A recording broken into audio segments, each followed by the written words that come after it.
ഇപ്പം നമ്മള് അകക്കണ്ണല്ല തുറക്കുന്നത്, പുറം കണ്ണ് മാത്രമേ തുറന്നിട്ടുള്ളൂ. അതുകൊണ്ട് നമ്മുടെ പുറത്തുള്ള ബന്ധങ്ങള് കാലത്തിന്റെ കയ്യിലുള്ളതൊക്കെ പോയി പിടിച്ചു വെച്ചിരിക്കുക. ഇതാണ് എന്റേത്, ഇവരുടേതാണ് ഞാൻ, ഇതൊക്കെയാണ് ജീവിതം. കാലം നിങ്ങൾക്ക് പ്രഹരം തരികയാണ് ഇടയ്ക്ക്. മനസ്സിലായില്ലേ?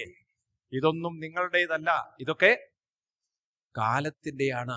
കാലം ചക്രത്തിലൂടെ പലതും കൂട്ടിച്ചേർക്കുന്നു, പലതും വേർപിരിക്കുമ്പോഴാണ്, അടി കിട്ടുമ്പോഴാണ് മനസ്സിലാവുന്നത് ഇതൊന്നും എൻ്റെ കയ്യിൽ അല്ല.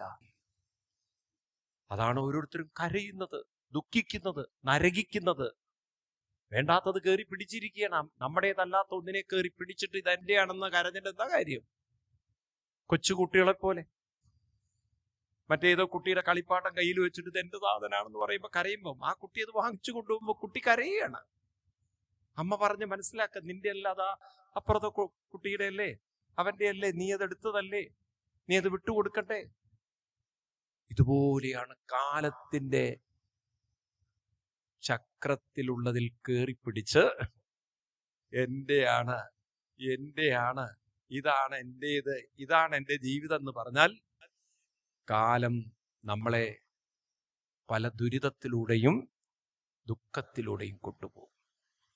കൂടിയല്ല ജനിക്കുന്ന നേരത്തും കൂടിയല്ല മരിക്കുന്ന നേരത്തും മധ്യ ഇങ്ങനെ കാണുന്ന നേരത്ത് മത്സരിക്കുന്നതെന്തിനു നാം വൃത കണ്ടു കണ്ടങ്ങിരിക്കും ജനങ്ങളെ കണ്ടില്ലെന്നോ.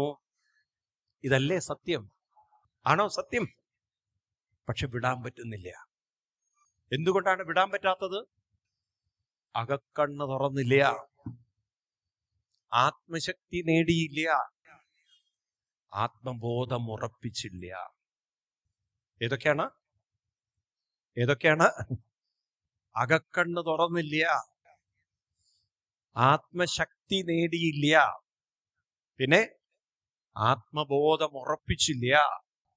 അതുകൊണ്ട് എന്തായി? ബാഹ്യബോധം, ബാഹ്യബന്ധം, മനസ്സിലായില്ലേ? അതിലൊക്കെ പോയി മനസ്സങ്ങനെ കെട്ട് പിണഞ്ഞ് കിടക്കുകയാണ്.